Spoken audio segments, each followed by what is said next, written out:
Don Innocent Wanyama akulira kampuni ya Vision Group atenderezza omulimu ogukolebwa abasomesa nga yeewaddeko ekyokulabirako nti asooka kubeera musomesa nga tanaddeyo okusoma mawulire.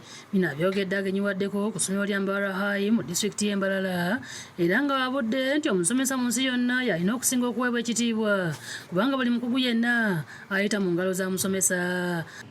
And it is very rich in knowledge in what the teacher is expected to do. So as I conclude, teaching is a very noble cause.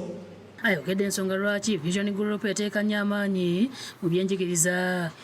A lot of our editors are actually former teachers. A former active teacher remain a teacher. I think because of that DNA, naturally our platforms have tended to treat the subject of education very, very seriously. Hamu ayimbisibwe akulira essomero lino yeebazizza Wanyama olw'okuteeka ebyenjigiriza ku mwanjo.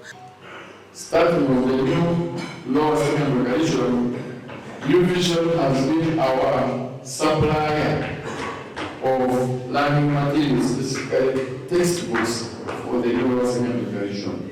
Amwanjulidde abasomesa abeekozeemu omulimu ne batandika ekibiina ky'obwegassi ekya Mbarara High Sacco. Muno Wanyama bateereddemu ensimbi akadde kalamba. Download the app on App Store or Google Play Store now.